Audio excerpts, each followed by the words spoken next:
অবশেষে ভারতের পক্ষ থেকে টোটালি বন্ধ করা হলো ইন্ডো পাক ওয়াটার ট্রিটি। এটা ক্যান্সেল করা হয়েছে ইন্ডো পাক ওয়াটার ট্রিটি। পাকিস্তানকে এখন সিন্ধু নদীর এক ফোঁটা জলও দেওয়া হবে না ভারতের পক্ষ থেকে। হ্যালো বন্ধুরা, সকলকে স্বাগতম জানাই স্টাডি ফর টপ চ্যানেলে।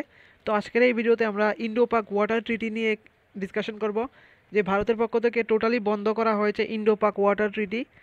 ভারত এবং পাকিস্তানের মধ্যে যে সিন্ধু জল বন্টন চুক্তি করা হয়েছিল সেটা বন্ধ করা হয়েছে। এখন থেকে আর এই চুক্তি মানা হবে না ভারতের পক্ষ থেকে। তো সবার আগে জানতে হবে যে ইন্ডো পাক ওয়াটার ট্রিটি এটা কি।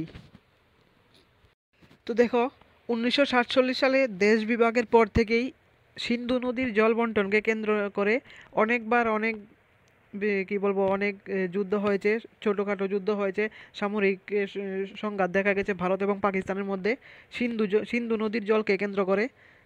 তো সেই যে ছোট ছোট সংঘাত ছিল ভারত এবং পাকিস্তানের মধ্যে, সেই সংঘাতকে দূর করতে অর্থাৎ পার্মানেন্টলি ক্লোজ করার জন্য ওয়ার্ল্ড ব্যাংক অর্থাৎ ওয়ার্ল্ড ব্যাংক সেটার মধ্যে মধ্যস্থতা করে এবং ভারত এবং পাকিস্তানের মধ্যে একটি জল বন্টন চুক্তি স্বাক্ষরিত করায় ওয়ার্ল্ড ব্যাংকের নেতৃত্বে।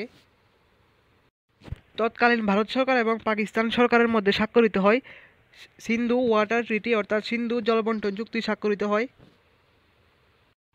সেই চুক্তি অনুযায়ী সিন্ধু নদীর যে 20% রয়েছে সেটা 20% জল ইউজ করবে ভারত এবং 80% মেজর ইউনিট জল ইউজ করবে পাকিস্তান। 80% পাকিস্তান ইউজ করবে আর বাকি 20% ইউজ করবে ভারত। তো ভারত সেটাও মেনে যায়, শান্তি রক্ষার জন্য ভারত সেই চুক্তিটাও মেনে যায় এবং স্বাক্ষর করে নেয়।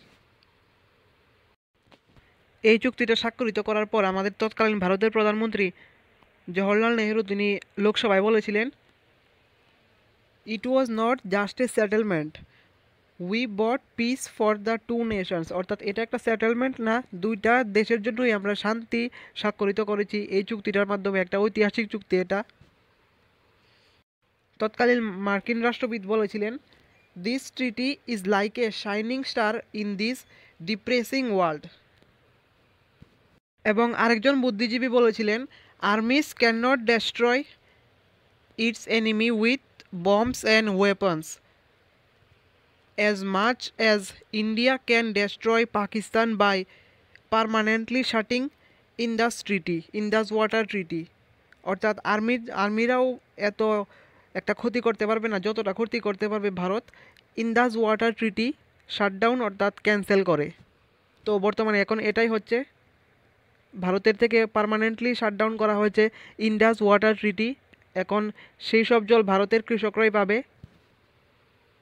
তো ভারতের এই ইন্ডাস্ট্রিটি ক্যান্সেল করার পরে এখন টোটালি এফেক্ট পড়বে পাকিস্তানের কৃষির উপর। পাকিস্তান একটা কৃষি প্রধান দেশ, তো সেই পাকিস্তানের কৃষির উপরে এটার মেজর প্রভাব পড়বে এবং পাকিস্তান একটা প্রায় ডেজার্ট অর্থাৎ মরুপ্রায় অঞ্চলে পরিণত হতে পারে পাকিস্তান এই সিন্ধু নদীর জল না পাওয়ায়।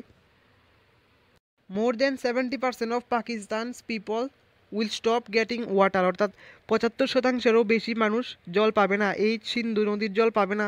75% পাকিস্তানের যে পপুলেশন রয়েছে তার সিংহভাগই নির্ভর করে সিন্ধু নদীর উপর। তো 75% লোক এই জল পাবে না। এই সিন্ধু নদীর জল পাকিস্তানের ইকোনমিকেও প্রভাবিত করে থাকে। 90% ফুড প্রোডাকশন হয়, অর্থাৎ কৃষির জন্য যে খাদ্য তৈরি হয় তার 90% জল ইউজ হয় এই সিন্ধু নদীর জল থেকে।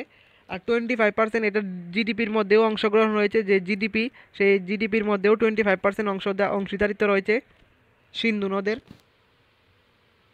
তো ভারত এখন এই ট্রিটি ক্যান্সেল করেছে, এখন বহু সমস্যার মধ্যে পড়তে হবে পাকিস্তানকে। যেটা আমাদের মাননীয় প্রধানমন্ত্রী বলেছিলেন তিনি সেটাই করলেন। আবারও বলছি, টোটালি ক্যান্সেল করা হয়েছে ইন্দাস ওয়াটার ট্রিটি। এখন এই যে জলটা থাকবে সেই জল আমাদের ভারতের কৃষকরাই পাবে। পাঞ্জাব, হরিয়ানা প্রভৃতি রাজ্যের কৃষকরা এই জল এখন ব্যবহার করতে পারবে।